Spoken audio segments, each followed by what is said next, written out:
State wise birth rate in India 2017 के आंकड़े हैं, यहाँ से क्वेश्चन बनने की प्रोबेबिलिटी है थोड़ी बहुत।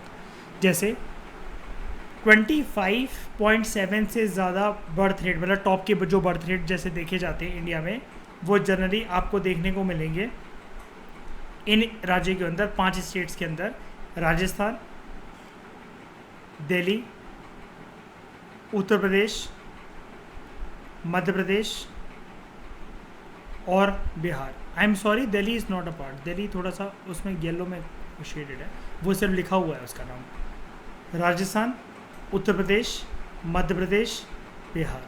दिल्ली तो ऑब्वियसली बात है, एजुकेटेड सेंटर है, तो काफ़ी आपको पता है ना, एजुकेटेड सेंटर मतलब इन द सेंस कि स्टैंडर्ड ऑफ लिविंग लोगों की काफ़ी ज़्यादा यहाँ पर हाई हो, जब वो बढ़ती है तो लोग बच्चे सोच समझ के पैदा करते हैं ना। अच्छा, एक तो ये हो गया। अब क्या सारे लर्न करने हैं? सारे लर्न नहीं करने हैं। एक तो हमने टॉप वाला देख लिया, और एक हम ये देख लेते हैं कि कहाँ पर कम बच्चे पैदा होते हैं, 15.2 से नीचे वाले। तो ये light yellow shaded, Tamil Nadu, very good, Kerala best, ठीक है। उसके बाद कहाँ दिख रहा है आपको? इवन दिल्ली, यहाँ पर देखो दिल्ली, पंजाब भी, वेस्ट बंगाल, त्रिपुरा, मिज़ोरम, मणिपुर, नागालैंड, ये सारे। तो कितने हो गए? Punjab number 1, Delhi number 2, West Bengal number 3, Tripura 4, Mizoram 5, Manipur 6, Nagaland 7 and Tamil Nadu 8, Kerala 9। यार ये ऐसे आ सकता है कि टॉप मतलब बर्थ रेट प्रोड्यूसिंग कंट्रीज, या कंट्री कह रहा स्टेट्स, मतलब कहाँ पर बच्चे ज़्यादा पैदा होते हैं, भसड़ कहाँ पर ज़्यादा है वो, और लीस्ट कहाँ पर। बीच बीच में ऐसे कुछ भी नहीं, मतलब 2 आप इसके नंबर याद रख लेना, 2 इसके याद रख लेना, पूछा जा सकता है। सिर्फ एक चीज़ याद रखना यहाँ पर इस वाले पेज के अंदर, regional shares of projected population 2040 तक सबसे ज़्यादा पॉपुलस राज्य हमारे देश का कौन सा होगा? उत्तर प्रदेश एंड बिहार कंबाइंड, जहाँ पर ये माना जाता है कि पूरे देश की 28% पॉपुलेशन का भाग जो होगा, 28% पॉपुलेशन का जो भाग होगा वो इन 2 राज्य के पास होगा, ठीक है। ये चीज़ याद रखना। और लीस्ट कौन से होंगे? वो होंगे पंजाब, हरियाणा और दिल्ली कंबाइंड, जहाँ पर कितना पार्ट होगा? 5%। अब यहाँ पर कोई ताज्जुब वाली बात नहीं है, जिस हिसाब से गति बढ़ रही है, और ये जो राज्यों का जो आंकड़ा है 2017 का स्टेट वाइज बर्थ रेट का, यहाँ पर UP one of the top, Punjab Delhi one of the least. तो यही है, देखो पंजाब हरियाणा दिल्ली लीस्ट, और यूपी एंड बिहार टॉप, ठीक है। यहाँ पर बिहार भी था, ये देखो यूपी एंड बिहार, ठीक है। अब इंडिया का एज स्ट्रक्चर क्या है? पूरी की पूरी इंडियन पॉपुलेशन का एज स्ट्रक्चर क्या है इंडिया के पास? जैसा कि आप इस चीज़ को जानते हो कशिश, शुरू से मैं बार बार बोलता रहता हूँ जब से आप यूपीएससी की तैयारी में आए हो, इंडिया के पास बहुत ही ज़्यादा यंग पॉपुलेशन है। याद है मैंने बताया था, और इंडिया उसका फ़ायदा नहीं उठा पा रहा है ना। आने वाले टाइम तक, मतलब काफ़ी सालों तक हमारी जो पॉपुलेशन रहने वाली है वो यंग पॉपुलेशन की कैटेगरी में रहने वाली है। याद आया कशिश, है ना। तो मेजॉरिटी ऑफ दो इंडियंस हैं, they are tend to be young, मतलब वो यंग हैं, और अभी ज़्यादातर लोग हमारे यंग बास्केट के ब्रैकेट के अंदर ही रहेंगे। एवरेज एज जो है ना, अभी यंग पॉपुलेशन कैसे, इसको मतलब अंग्रेजी में कहने का तरीका क्या है? एवरेज एज जो है इंडिया की और इंडिया के पॉपुलेशन की, it is less than that of most of the countries. इस टाइम पर जो बाकी कंट्रीज़ में लोग बूढ़े होते चले जा रहे हैं, हमारे जवान होते चले जा रहे हैं। ये ट्रांजिशन आता ही आता है कशिश, मतलब ये ना चेंज होता रहता है, ठीक है। तो ये आपको जो नीचे वाली टेबल है, ये शो ये आपको ये कर रहा है कि जो शेयर है 15 साल से कम के उम्र के लोगों का हमारी टोटल पॉपुलेशन के अंदर, it has come down from its highest. 1971 के अंदर 15 साल से कम वाले लोगों की जनसंख्या थी 42%। 2011 के सेंसस में अब वो 29% हो गई है, मतलब वो कम हो गए हैं, ठीक है। यहाँ पर देखो 1971 में ये आंकड़ा था, ठीक है, यहाँ पर, और ये 2011 में नहीं, रुको, परसेंटेज तो यहाँ पर दे ही नहीं रखी, पहली बात है, वो तो सिर्फ ऊपर बता रहा है। ये छोड़ो, टेबल तो वैसे भी नहीं करना इसको। उसके बाद जो शेयर है 15 टू 59 की एज ग्रुप का, 15 टू 59 की एज ग्रुप का, ये स्लाइटली इंक्रीज हुआ है 53% से 63%। यहाँ पर देखो, ठीक है, ये कम हुआ है 15 साल वाला 42% टू 29% खिसक गया, लेकिन ये बढ़ गया क्या 15 टू 59 वाला 1971 में 53% 63%। और 60 प्लस एज ग्रुप वालों का क्या है, इनका भी जनसंख्या बढ़ी है, 5% होते थे पूरी पॉपुलेशन का पार्ट, फिर 8% हो गए। अच्छा, नीचे वाले को हम लोग इसलिए नहीं देख रहे हैं बिकॉज ये 2026 का आंकड़ा है, अभी नहीं आया है, एक प्रोजेक्टेड फिगर है ये, ठीक है। प्रोजेक्टेड फिगर के ऊपर वैसे भी कशिश वैसे तो कतराना चाहिए, है ना। 2019 में भी लोग बहुत कुछ उम्मीद लगाकर बैठे थे, आ गया कि नहीं आ गया कोरोना, है ना। वाइल 60 प्लस एज ग्रुप जो है उसकी टोटल कंट्रीब्यूशन बहुत टोटल पॉपुलेशन के अंदर बहुत कम है, इट इज़ वेरी स्मॉल, और ये इंक्रीज़ हुआ है जबकि 5% टू 7%, ठीक है।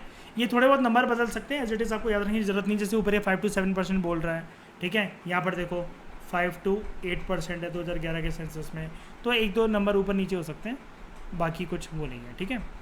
और ओवरऑल फ्यूचर को लेकर हमारी क्या प्रोजेक्शन है, जो हमारा एज कॉम्पोजिशन है इंडियन पॉपुलेशन का, it is expected to change significantly in the next 2 decades.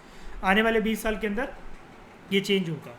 अब यहाँ से लेकर यहाँ तक आप सिंपली अपनी बुक के अंदर या उसको काट सकते हो, वैसे ये कुछ भी बहुत ज़्यादा इंपॉर्टेंट चीज़ नहीं थी, बस दे रखा था, हमने कवर कर दिया। अब यहाँ पर अगर आप ये देखो तो ये एज ग्रुप का पिरामिड दे रखा है, 1961, 81, 2001 और 2026 की प्रोजेक्शन है कि परसेंटेज ऑफ पॉपुलेशन के अंदर मेल और फीमेल्स कितनी, ठीक है।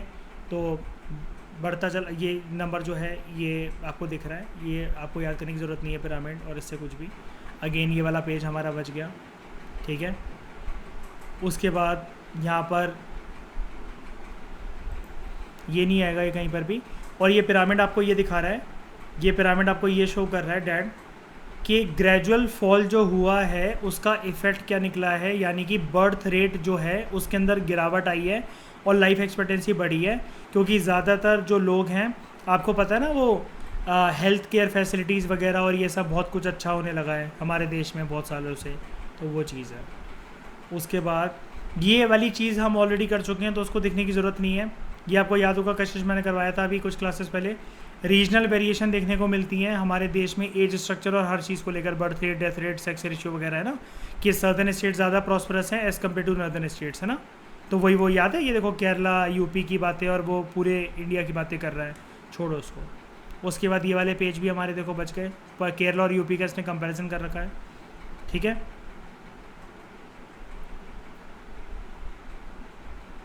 उसके बाद एक मैं जैसा कि आपको बताता रहता हूँ कि इंडिया में ज़्यादातर ईस्ट एशियन इकोनॉमीज़ के कंपैरिजन में इंडिया जो है उसमें एज ग्रुप पॉपुलेशन जो है वो काफ़ी ज़्यादा यंग है, तो ये हमारे बेनिफिट में है क्या चीज़, जिसको हम लोग बोलते हैं डेमोग्राफिक डिविडेंड, यानी कि आने वाले सालों के अंदर जब पूरी दुनिया बूढ़ी हो रही होगी, इंडिया की जनसंख्या यंग हो रही होगी और इंडिया इसका फ़ायदा उठा सकता है, ठीक है। इंडिया इसका ऑटोमेटिक एडवांटेज उठा सकता है एक तरीके से। अब यहाँ पर सुनो, does the changing age structure offer a demographic dividend for India. जो डेमोग्राफिक एडवांटेज या जिसको डेमोग्राफिक डिविडेंड हम लोग बार बार कह रहे हैं, ये इंडिया के एज स्ट्रक्चर से इस तरीके से है कि इंडिया आने वाले टाइम में वर्ल्ड की one of the youngest countries होगी वर्ल्ड के अंदर। अब यंगेस्ट कंट्री कैसे, क्या फ्रेश बनी है? नहीं, फ्रेश नहीं बनी है। फ्रेश आज़ाद हुई है? नहीं, ऐसा भी कुछ नहीं है। पॉइंट यहाँ पर ये है, ना ही फ्रेश वो आज़ाद हुई है, ना ही फ्रेश वो बनी है। यहाँ पर लोग ज़्यादा यंग आपको देखने को मिलेंगे, यानी कि बिलो 15 ईयर्स के लोगों की जनसंख्या जो होगी वो इंडिया का ऑलमोस्ट 1/3 पार्ट होगा टोटल पॉपुलेशन का।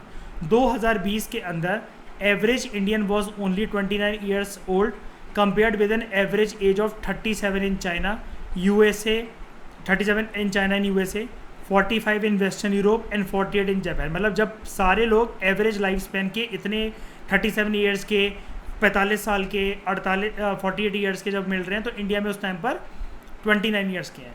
ये चीज़ हमें ये शो करता है कि इंडिया अपनी लेबर फोर्स पार्टिसिपेशन को अगर इंक्रीज़ कर लेना तो हमारे यहाँ नौजवानों को एक तो एम्प्लॉयमेंट अपॉर्चुनिटी बहुत ज़्यादा मिल जाएगी, वो भी खुश, और इसकी वजह से हम अपनी इकोनॉमी की ग्रोथ को काफ़ी ज़्यादा बूस्ट कर सकते हैं, इसका फ़ायदा उठा सकते हैं। ये एक अनएक्सपेक्टेड बेनिफिट्स दे सकता है हमारे लॉन्ग टर्म में कंट्री की ग्रोथ को और प्रॉस्पेरिटी को, ठीक है। आगे इसमें जानने वाली बात और क्या है, हम लोग ये काम कर कैसे सकते हैं, इसका फ़ायदा कैसे उठा सकते हैं? हम लोगों को लेवल्स ऑफ एजुकेशन और एम्प्लॉयमेंट अपने देश में इंक्रीज़ करनी पड़ेगी, जैसा कि मैंने ऊपर बताया। लेबर फोर्स पार्टिसिपेशन वर्कर्स का इंक्रीज़ करना पड़ेगा। अगर हमें लगता है कि ये अनएम्प्लॉयड है, अर्निंग इनकी अच्छी नहीं है, और याद है वो मैंने एक चीज़ करवाई थी, डिपेंडेंसी रेशियो, ये अच्छी चीज़ नहीं होती है ना, कि जो मतलब या तो बहुत छोटे लोग हैं, यंगर एज ग्रुप, या फिर दे आर वेरी ओल्ड, है ना, तो वो लोग काम नहीं कर पाते, वो एक तरीके से बर्डन होते हैं। तो ये चीज़ सरकार की जवाबदेही और सरकार की रिस्पॉन्सिबिलिटी है कि हम कैसे भी जो रियल प्रॉब्लम हमारे देश के अंदर है, डैट इज़ डिपेंडेंसी रेशियो, उसको टैकल करें, और unemployment, under employment, hidden unemployment, जितनी भी तरह की अनएम्प्लॉयमेंट होती हैं उसको हम लोग देखें, उसकी मरम्मत करें। और ये जो इंडिया एक यंग डेमोग्राफिक डिविडेंड की तरफ बढ़ रहा है, इसका हम लोग फ़ायदा उठाएं, क्योंकि 2050 तक हमारे पास एक प्रकार से लेवरेज है इस चीज़ की, हम इसका फ़ायदा उठा सकते हैं, और बहुत सारी कंट्रीज से हम लोग कम्पीट करके आगे अपनी कंट्री को डेवलपिंग से डेवलप कंट्री बना सकते हैं। लेकिन हमारे देश में आप जैसे जानती हो, बेरोज़गारी की समस्या को लेकर जगह जगह आंदोलन होते रहते हैं। हम लोग आगे जो टॉपिक डिस्कस करने वाले हैं वो ये डिस्कस करने वाले हैं कि declining sex ratio in India. उससे पहले बस आप ये चीज़ रिकॉल कर लो कि जो हमने पढ़ा था, सेक्स रेशियो क्या होता है। सेक्स रेशियो आपको पता है, नंबर ऑफ फीमेल्स पर 1000 मेल्स एक गिवन एरिया के अंदर और एक स्पेसिफाइड पीरियड ऑफ टाइम पर, उसी को कहते हैं ना सेक्स रेशियो, है ना। और हिस्टोरिकली ये देखा गया है कि पूरी दुनिया के अंदर, मैंने पढ़ाया था कि सेक्स रेशियो स्लाइटली फीमेल्स के फेवर में ज़्यादा रहता है as compared to males in most countries. वो अलग बात है कि इंडिया में हमें ये चीज़ रिवर्स देखने को मिलती है, इवन चाइना के अंदर, है ना, क्योंकि बॉयज़ को लेकर प्रेफरेंस जो काफ़ी ज़्यादा रहती है ना, जैसे मैंने बताया था आपको, यहाँ पर देखो, however it has been found that sex ratio जो है वो डिक्लाइन होता चला जा रहा है कुछ कंट्रीज़ के अंदर, लाइक चाइना, साउथ कोरिया और स्पेशली इंडिया के अंदर। सेक्स रेशियो क्या कह रहा है, वो डिक्लाइन होता चला जा रहा है, यानी कि फीमेल्स के फेवर में तो छोड़ो, सेक्स रेशियो कम होता चला जा रहा है। मतलब नंबर ऑफ फीमेल्स पर 1000 मेल्स कितनी बॉर्न होंगी किस स्पेसिफिक एरिया के अंदर, इसका आंकड़ा कम होते हुए चला जा रहा है। तो चलो इसको समझते हैं। यही है ये वाला topic, sex ratio declining in India. कहाँ गया जी, एक second. Declining sex ratio in India, ये रहा वो टॉपिक। सेक्स रेशियो एक इंपॉर्टेंट इंडिकेटर होता है जो ये दिखाता है कि पॉपुलेशन के अंदर जेंडर बैलेंस कितना है, यानी कि मेल्स और फीमेल्स का बैलेंस कितना है। तो हिस्टोरिकली सेक्स रेशियो, जैसा कि हमने पढ़ा था, अभी मैंने ऊपर भी दिखाया आपको, वो जनरली फीमेल्स के फेवर में रहता है। That is number of females पर 1000 मेल्स जो है वो समवॉट 1000 नंबर से ज़्यादा रहती हैं, यानी कि ऐसा होना चाहिए सेक्स रेशियो 1003 या फिर 5 फीमेल्स होनी चाहिए, और अगर 1000 मेल्स पैदा हुए तो, अगर मतलब मान लो मर्द अगर इतने पैदा हुए हैं तो फीमेल्स इतनी पैदा रहनी चाहिए, तभी तो हम बोलेंगे फीमेल्स के फेवर में, मतलब ये नंबर ज़्यादा यहाँ पर रहना चाहिए।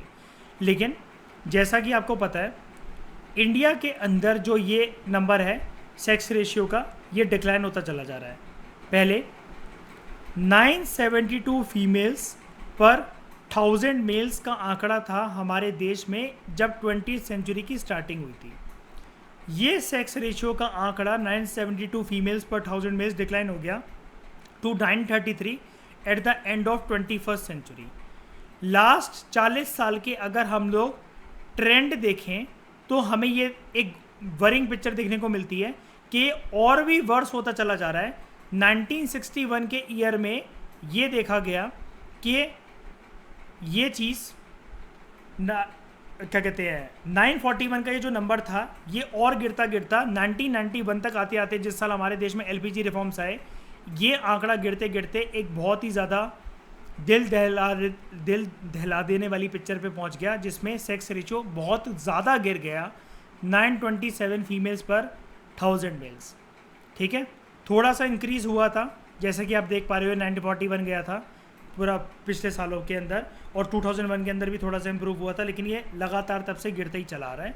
तो अकॉर्डिंग टू 2011 का सेंसस जो है, सेक्स रेशियो जो है इट हैज़ नाउ इंक्रीज्ड, और अभी जो ये चल रहा है, तो कशिश ये वाली बात याद रखना from all the perspective of UPSC and all, 943 females पर 1000 मेल्स है अभी करेंटली। अगर आपसे कोई पूछे कि कितना है इंडिया का सेक्स रेशियो, तो आप बोलना 943 फीमेल्स हैं पर 1000 मेल्स। तो ये फेवर में नहीं है, इसका मतलब है ना, डिक्लाइन है, क्योंकि शुरू में ये नंबर अच्छा खासा था जब ये 972 पे था, तो डिक्लाइन तो हुआ ही है।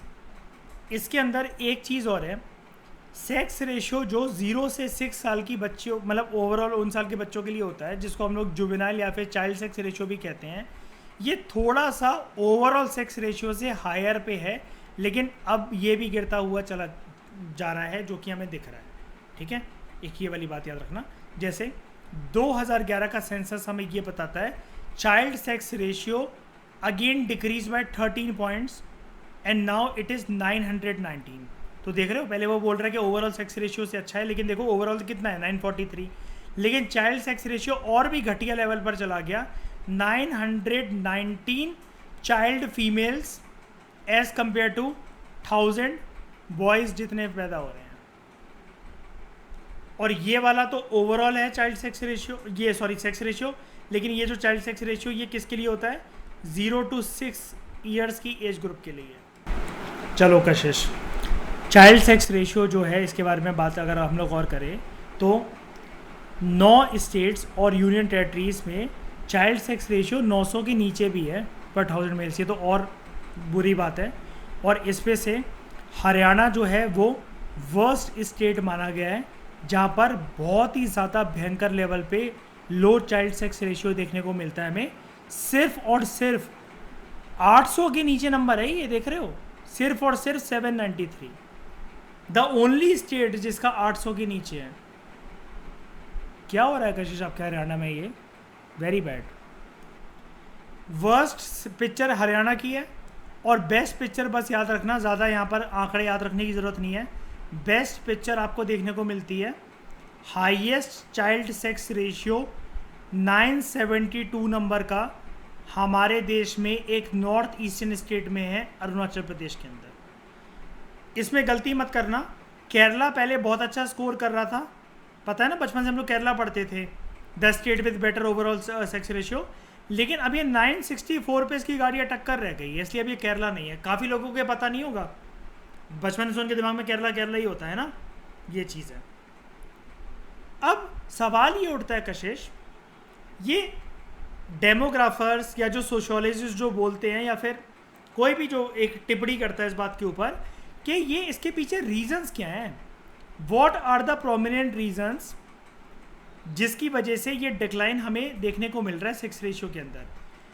सबसे पहला फैक्टर है हेल्थ फैक्टर, जो कि विमेन को डिफरेंट तरीके से अफेक्ट करता है, स्पेशली जब वो बेचारी माँ बनने के लिए रेडी होती हैं या फिर जब प्रेगनेंसी का उनकी टाइम की डिस्कशन जब हो रही होती है, उनका शरीर रेडी नहीं होता, तो वही वाली बात आ जाती है कि बच्चे को बचाना है कि माँ को बचाना है।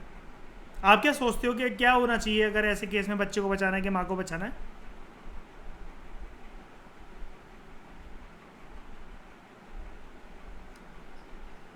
बच्चों को बचाना चाहिए। Very bad, very mean lady. मतलब ठीक है आप वैसे बोल रहे हो, लेकिन मेरे हिसाब से माँ को बचाना चाहिए। मोबाइल रहेगा तो बार बार रिचार्ज कर सकते हैं ना। मतलब ऑब्वियस ही बात है कशिश, इसमें बुरा मानने वाली हंसने वाली कोई बात नहीं कि ये मैंने कपिल शर्मा शो में सुना था, ठीक है। तो जो भी ऑडियंस मुझे सुन रही है, ये मेरा ओपिनियन नहीं है, कपिल भाई साहब का ओपिनियन है, ठीक है। लेकिन फिर भी यार ऑब्वियस ही बात है, मतलब बीवी कैसे खो दूँ यार बच्चे के लिए, ना ना ना ना, वेरी बैड। हमारी कशिश कह रही है नई बीवी आ जाएगी, ये भी एक मतलब हो सकता है, लिख सकते हैं इसको ओपिनियन में।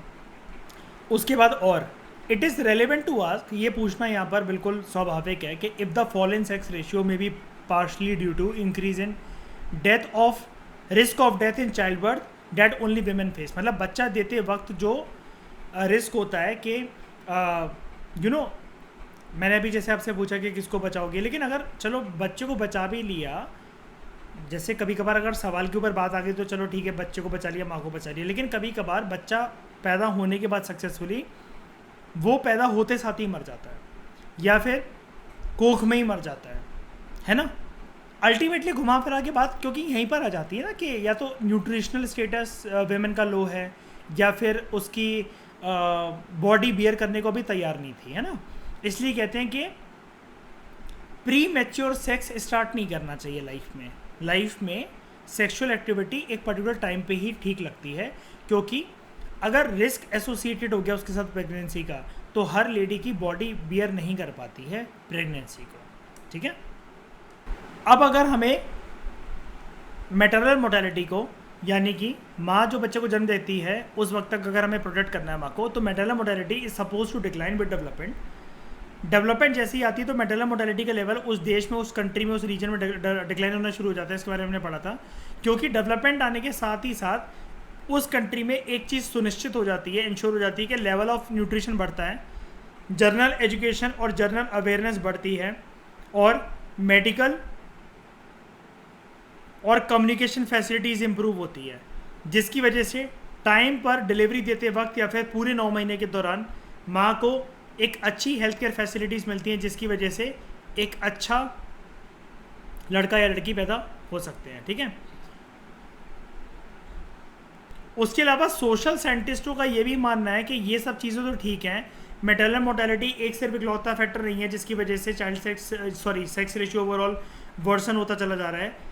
यहाँ पर जो डिफरेंशियल तरीके से ट्रीटमेंट होता है गर्ल बेबीज़ का, वो भी एक फैक्टर रिस्पॉन्सिबल है ना। जैसा कि काफ़ी सारे केसेस देखने को मिलते हैं हमें फीमेल इन्फेंटिसाइड के, और एक होता है फीमेल फीटिसाइड। फीटिसाइड का मतलब होता है पैदा होने से पहले ही कोख के अंदर मार देना, इन्फेंट दवाइयाँ वगैरह खा के या कुछ भी करके, एक्सीडेंटल मिसकैरेज वगैरह करवा कर, या फिर एक्सीडेंटल नहीं कहना चाहिए, मतलब जानबूझ के मिसकैरेज करवा कर। और इन्फेंटिसाइड मतलब ये होता है जैसे ही वो पैदा हो गई है गर्ल बेबी तो उसको